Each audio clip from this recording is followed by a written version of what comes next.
The next material is the broad stairs, or they could be called the brown stairs. Sometimes they're painted. When we're bringing the material to the rug, we would lay them down, bring them with both hands, because actually building it upright would be slightly harder.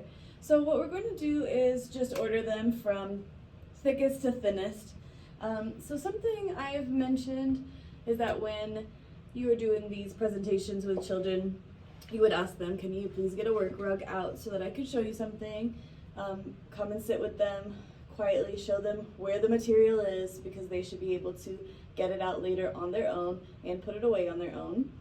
And you would do the presentation quietly and show them how to do it. I'm talking more because you are not a child. So we're gonna go thickest to thinnest, and then invite the child to try on their own. And you could give this lesson to, usually most of these lessons are appropriate for one child at a time or two, but one child could practice at a time. So even if you show a couple of children, and they could work together on it, but just in a small 1 or 2 situation.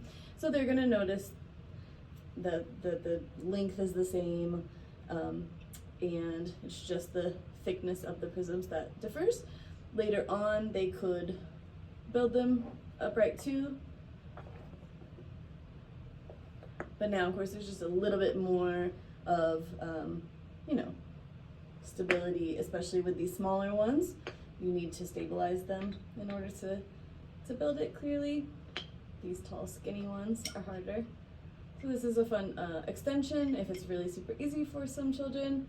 And I also mentioned this. Oh, I can't make it stand up.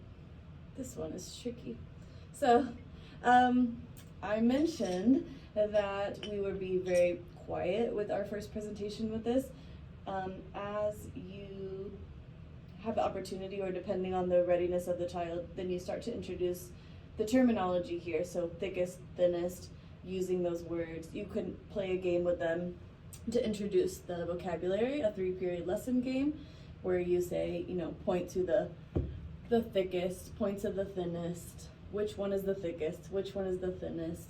Can you find one that's thicker than this one? Something like that. So just practicing that vocabulary. And the same with the pink tower,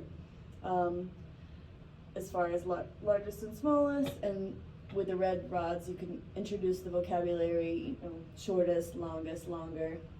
And so they're getting that comparative language as well.